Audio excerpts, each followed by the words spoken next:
ആ പെൺകുട്ടിയോട് നമുക്ക് പ്രതികാരമല്ല വേണ്ടത്, നീതിയാണ് വേണ്ടത്. നമ്മുടെ രാഹുൽ ഈശ്വർ പറയുന്ന വാക്കുകളാണിത്. ആ വാക്കുകൾ കേൾക്കുമ്പോഴല്ലേ രാഹുൽ ഈശ്വറിനെ പുരുഷന്മാർ നെഞ്ചോട് ചേർത്ത് സപ്പോർട്ട് കൊടുക്കേണ്ട ഒരു സമയമാണിപ്പോൾ. പിന്നൊരു കാര്യം ഞാൻ പറയാഞ്ഞതില്ലേ, സാധുവായ ആ ദീപക് മരണപ്പെട്ടതിന് ശേഷം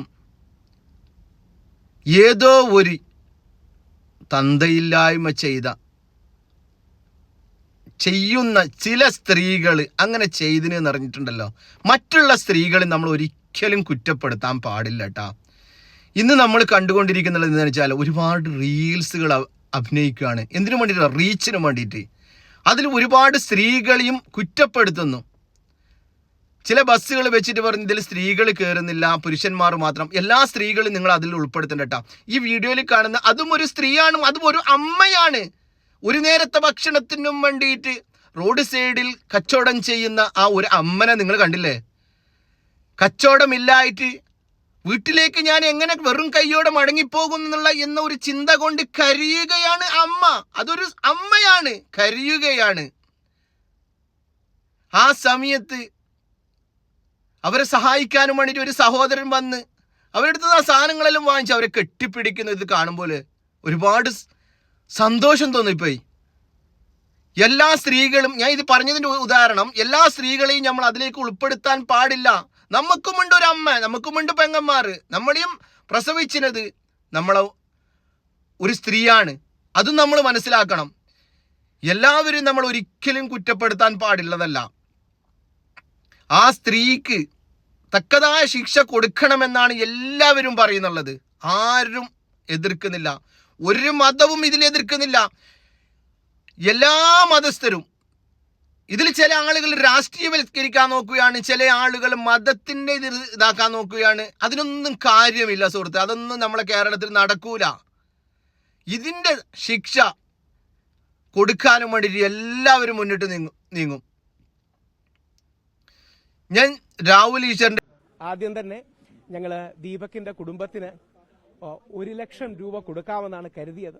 ഇപ്പോൾ 3,17,000 രൂപ, കുറച്ചുകൂടെ കൃത്യമായിട്ട് പറഞ്ഞാൽ 3,17,074 അല്ലെങ്കിൽ 3,17,000 രൂപ ഇപ്പോൾ ദീപകിന്റെ വീട്ടുകാരിലേക്ക് എത്തിച്ചിട്ടുണ്ട്. ദീപകിന്റെ അക്കൗണ്ടിലേക്കും പിന്നീട് 2 ലക്ഷം രൂപയും മലബാർ ഗോൾഡിന്റെ ശ്രീ AK ഫൈസൽജി, അതേപോലെ ശ്രീ ഹിലർ അബ്ദുള്ള, അദ്ദേഹം ഫാസ്റ്റ് ലൈൻ എന്ന് പറയുന്ന സ്ഥാപനത്തിന്റെ MD ആണ്. രണ്ടുപേരും ദുബായിലുള്ളവരാണ്. അവർ ചെയ്തിട്ടുണ്ട്. അവരുടെ റെപ്രസെന്റേറ്റീവ്സ് ആയിട്ട് നമ്മുടെ അക്ബർ സാർ അടക്കമുള്ള ആൾക്കാർ വന്നിട്ടുണ്ട്. MRFന്റെ ശ്രീ ജോയ്, ശ്രീ മുകേഷ്, അഖിൽ അടക്കമുള്ള ആൾക്കാർ, അഖിലുണ്ട്. ഹോമീസ് എന്ന് പറയുന്ന ഒരു ആപ്പ്, ഈ അങ്ങനെ ഞങ്ങളൊരു പുരുഷന്മാരെ സപ്പോർട്ട് ചെയ്യാൻ ഹോമീസ് മൻ കി ബാത്ത് എന്നുള്ള ആപ്പ് അടക്കമുള്ള കാര്യങ്ങൾ കൊണ്ടുവരുന്നുണ്ട്. വേറെ ആരെയും. അപ്പോൾ ആ രീതിയിൽ നമ്മൾ ആ കഴിയുന്ന സപ്പോർട്ടുണ്ട്. അപ്പോൾ 2 ആവശ്യങ്ങളാണ് മുമ്പോട്ട് പോയത്. പേരൻസിനോടും അഭ്യർത്ഥിച്ചു, ഇവരുടെ റിലേറ്റീവ്സിനോടും. ഒന്ന്, ജനുവരി 17 ഇദ്ദേഹത്തിന്റെ ജന്മദിനം. ആ ദിവസം തന്നെയാണ് ഇദ്ദേഹത്തിന്റെ അവസാനത്തിലേക്കും പോകാൻ ദൗർഭാഗ്യവശാൽ സംഭവം ഉണ്ടായത്. അപ്പോൾ ജനുവരി 17 കേരളത്തിൽ നമ്മൾ പുരുഷാവകാശ ദിനമായിട്ട് ആചരിക്കാൻ ആഗ്രഹിക്കുന്നുണ്ട്. ദേശീയ തലത്തിൽ നമ്മൾ ഈ മെൻസ് ഫൗണ്ടേഷൻസുമായിട്ട് ബന്ധപ്പെട്ടും കൂടെ നമ്മൾ പറയുന്നുണ്ട്. കാര്യം ഒരു പുരുഷൻ അവൻ്റെ അവകാശങ്ങളിലും അവൻ്റെ ജീവിതത്തിലെ വേദന സംഭവിച്ച് നമ്മളിൽ നിന്ന് വിട്ടുപിരിഞ്ഞതാണ്. അതോടൊപ്പം ദീപകിൻ്റെ ഓർമ്മ നിലനിർത്താൻ, കാര്യം നമ്മളൊക്കെ ഈ ഒരാഴ്ചയോ 2 ആഴ്ചയോ ചിലപ്പോൾ 1 മാസമോ 2 മാസമോ കാണുന്നത്. ഇവരുടെ ജീവിതം അതിനുശേഷവും തുടർന്നു പോകണമല്ലോ. അപ്പോൾ ദീപകിൻ്റെ ഓർമ്മ നിലനിർത്താൻ, ദീപകിൻ്റെ സ്മരണാർത്ഥം 24 hours ലഭ്യമായൊരു ഹെൽപ്പ് ലൈൻ ഞങ്ങൾ അതിൻ്റെ വിഷയങ്ങൾ ഓൾറെഡി സംസാരിച്ചിട്ടുണ്ട്. ഒരാഴ്ചയ്ക്കുള്ളിൽ സെറ്റപ്പ് ചെയ്യും. 24 മണിക്കൂറും ഏത് പുരുഷനും വിളിച്ചാൽ കിട്ടാൻ സാധിക്കുന്ന mobile phone, land line number അല്ല. പലപ്പോഴും ലാൻഡ് ലൈൻ നമ്പർ ഗവൺമെൻറ് ഒന്നും വർക്ക് ചെയ്യാറില്ല. പുരുഷന്മാർക്ക് ലഭിക്കാൻ കിട്ടുന്ന ഒരു നമ്പർ വാട്സപ്പ്, അതിൽ വിളിക്കുമ്പോൾ പുരുഷന്മാർക്ക് ആദ്യഘട്ടത്തിൽ തീർച്ചയായിട്ടും, അതായത് അവർ സംസാരിക്കുമ്പോൾ ഫ്രീ ആയിട്ട് അവരെ ഒരു ലോയറുടെ അടുത്തേക്ക്, ഒരു ഡോക്ടറുടെ അടുത്തേക്ക്, അല്ലെങ്കിൽ ലൈഫ് കോച്ചും ലീഗൽ കോച്ചിലേക്കും സപ്പോർട്ട് ചെയ്യാനുള്ളൊരു മിഷൻ മെൻസ് കമ്മീഷന്റെ ഭാഗത്തു നിന്നുള്ളൊരു എഫേർട്ടുണ്ട്. അതിന് വ്യത്യസ്ത സംഘടനകളോട്, MRF അടക്കമുള്ള സംഘടനകളോട് സഹകരിച്ച് നമ്മൾ പോകുന്നുണ്ട്. അതോടൊപ്പം ഇമ്പോർട്ടൻ്റ് ആയി നേരത്തെ ഇവിടുത്തെ രാഷ്ട്രീയ പ്രാതിനിധ്യം അടക്കമുള്ള ആൾക്കാർ പറഞ്ഞത്, നിങ്ങൾ ഈ വീട്ടിൽ വരുന്നത് പോലെ തന്നെ ഈ പെൺകുട്ടിയുടെ വീട് അന്വേഷിച്ചെത്താൻ നിങ്ങൾക്കൊരു ബുദ്ധിമുട്ടുമില്ല. അപ്പോൾ ആ പെൺകുട്ടിയുടെ കൂടെ കാര്യങ്ങൾ കണ്ടുപിടിക്കണം. തൽക്കാലം അവർ അബ്സ്കോണ്ടിങ് ആണെന്നാണ് മനസ്സിലാക്കുന്നത്. പോലീസ് ഇതുവരെ അറസ്റ്റ് ചെയ്തിട്ടില്ല. ഒരു കാര്യം കൂടെ, ആ പെൺകുട്ടിയോടും ആർക്കും പ്രതികാരമല്ല ഉള്ളത്, പക്ഷേ നീതിയാണ് വേണ്ടത്.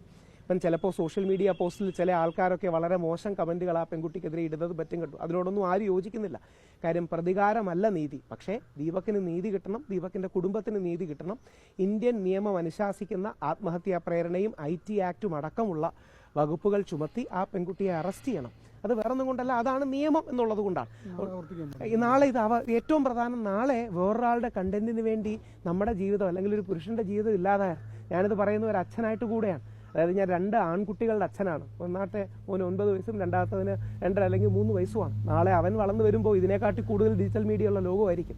നാളെ അവരുടെ കണ്ടന്റിനായിട്ടോ അവരുടെ ശത്രുക്കളോ അല്ലെങ്കിൽ ആരെങ്കിലും ചെയ്യരുത്. നമ്മുടെ ആദരണീയനായ മുഖ്യമന്ത്രിക്കടക്കം മകനുള്ളതാണ്, നമുക്ക് എല്ലാവർക്കും ആൺമക്കളും ഉള്ളതാണ്. സ്ത്രീകളോടൊപ്പം തീർച്ചയായിട്ടും വേണം എല്ലാവിധ പിന്തുണയും സ്ത്രീകൾക്കുണ്ട്. എന്നാൽ പുരുഷന്മാർക്കും കൂടി സപ്പോർട്ട് വേണം. ഇന്ന് 11:30 പ്രസ് മീറ്റ് ഉണ്ട്. ആ പ്രസ് മീറ്റിലും നിങ്ങൾ ആലോചിക്കേണ്ട, മാധ്യമങ്ങൾ ആലോചിക്കേണ്ട ഒരു കാര്യം, ഏകദേശം 11 മാസമായി നിയമസഭയിൽ പുരുഷ കമ്മീഷൻ ബില്ല് ഇരിക്കുകയാണ്. 11 മാസമായിട്ട്. കഴിഞ്ഞ ഫെബ്രുവരിയിൽ സ്പീക്കർ പെർമിഷൻ കൊടുത്തതാണ്. ഇതുവരെ അവതരിപ്പിക്കാതിരിക്കുന്നതിൻ്റെ കാര്യം, നിങ്ങൾ മാധ്യമങ്ങൾ അവരെ സ്ത്രീ വിരുദ്ധരെന്ന് വിളിക്കുമെന്ന് പേടിച്ചാണ്. ഒന്ന് ആലോചിച്ച് നോക്കുക, ഇന്ന് രാജ്യസഭയിൽ അവതരിപ്പിച്ചു. നമ്മുടെ കേരളമാണ് ആദ്യമായിട്ട് കൊണ്ടുവന്നത്. ശ്രീ എൽദോസ് കുന്നപ്പള്ളി എന്ന MLA സ്വകാര്യ ബില്ലായിട്ട് കൊണ്ടുവന്നു. ഇന്ത്യയിൽ ആദ്യമായിട്ട് നമ്മളാണ്, കേരളമാണ് കൊണ്ടുവന്നത്. ഇപ്പോൾ രാജ്യസഭയിലൊക്കെ അവതരിപ്പിച്ചു. ഡോക്ടർ അശോക് കുമാർ മിത്തൽ, ആപ്പിൻ്റെ MP, ലവ്ലി പ്രൊഫഷണൽ യൂണിവേഴ്സിറ്റിയുടെ ഒക്കെ സ്ഥാപകനാണ്. നമ്മളാണ് ഏറ്റവും പോസിറ്റീവായ ഈ നിയമം കൊണ്ടുവന്നത്. പക്ഷേ സ്ത്രീവിരുദ്ധരാണെന്ന് മാധ്യമങ്ങൾ വിളിക്കും, സ്ത്രീവിരുദ്ധ ചാപ്പ കുത്തും, സ്ത്രീവിരുദ്ധരാണെന്ന് ചർച്ച ഉണ്ടാകുമെന്ന് പേടിച്ചാണ് ഈ വിഷയം സംഭവിക്കാത്തത്. അതിനും കൂടി സപ്പോർട്ട് കൊടുക്കണം. അപ്പോൾ ഒന്നുകൂടെ സംക്ഷിപ്ത വിളിച്ചു പറഞ്ഞാൽ, ദീപകിൻ്റെ അച്ഛനെയും അമ്മയും കാണുകയുണ്ടായി. ഞങ്ങളാൽ കഴിയുന്ന രീതിയിലും ശ്രീ ഫൈസലിൻ്റെയും ഹില്ലറിൻ്റെയും സപ്പോർട്ടോടുകൂടി 3,17,000 3,17,000 രൂപ കൊടുക്കുകയുണ്ടായി. അവർക്ക് ഇനിയും നമ്മളാൽ കഴിയുന്ന രീതിയിലുള്ള പിന്തുണ കണ്ടിന്യൂ ചെയ്യും. അതോടൊപ്പം നമ്മൾക്ക് ആവശ്യം ആ പെൺകുട്ടിയെ വേറൊന്നും കൊണ്ടല്ല, നിയമം അനുശാസിക്കുന്നത് അറസ്റ്റ് ചെയ്യാനാണ്. അതുകൊണ്ട് നിയമം അനുശാസിക്കുന്ന രീതി അറസ്റ്റ് ചെയ്യണം. ആ പെൺകുട്ടിയോടും പ്രതികാരമില്ല. വളരെ മോശം കമൻറ്റുകൾ ആ പെൺകുട്ടിക്കെതിരെ ചില ആൾക്കാർ ഇടുന്നത് കണ്ടു. ഞാൻ അവരുടെ പേര് പോലും പറയാൻ ആഗ്രഹിക്കുന്നില്ല. ഈ കണ്ടന്റ് ചെയ്യുന്ന കുട്ടികളെ പീഡിപ്പിക്കണമെന്നൊക്കെ പറയുന്ന ചില കമൻറ്റുകളുണ്ട്. അതൊന്നും ഒരു കാരണവശാലും അംഗീകരിക്കില്ലെന്ന് മാത്രമല്ല, പോലീസ് ആക്ഷനും എടുക്കണം. അത്തരത്തിൽ അമിതമായി ഏതെങ്കിലും പുരുഷന്റെ ഭാഗത്തു നിന്ന് അങ്ങനെ സ്ത്രീക്കെതിരെ കമൻറ്റ് വന്നിട്ടുണ്ടെങ്കിൽ അതിനെ അപലപിക്കുകയും ചെയ്യുന്നു.